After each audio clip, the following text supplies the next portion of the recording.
ఇదంతా ఏంటి? వాడు హాయ్ అంటే హాయ్ అని మెసేజ్ పెట్టావు.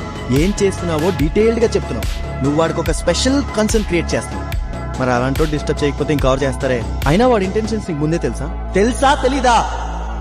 మేము అబ్బాయిలందరూ అమ్మాయిలు ఎందుకు రెస్ట్రిక్ట్ చేస్తామో తెలుసా? అవతల వాడి ఇంటెన్షన్స్ మాకు తెలుసు కాబట్టి.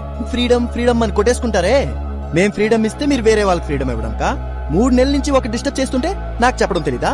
అంటే వాడు డిస్టర్బ్ చేయడం నీకు నచ్చుతుంది, నీకు నచ్చడం వాడికి నచ్చుతుంది. అందుకే వాడు గుచ్చి మెసేజ్లు పెడతాడు. అది నువ్వు ఎంజాయ్ చేస్తావు. నేను ఏ తప్పు చేయలేదు కార్తీక్. నువ్వే తప్పు చేయవు బృందా. ఎప్పుడూ ఆ తప్పులన్నీ ఆటోమేటిక్ గా జరిగిపోతూ ఉంటాయి. ఈ మ్యాటర్ నాకు తెలిసిపోయి ఎక్కడ ఎక్స్ట్రీమ్ లెవెల్కి వెళ్ళిపోతే ప్రాబ్లం అయిపోద్దని చెప్పి వాడి మీద బ్లేమ్ అంతా తోసేసి నువ్వు మంచిదని అయిపోదామని ప్లాన్ వేస్తావు. అది కాదు.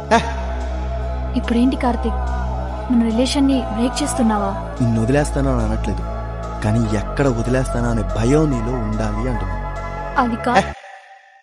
వద్దులే బృందా, నువ్వు వెళ్ళిపో.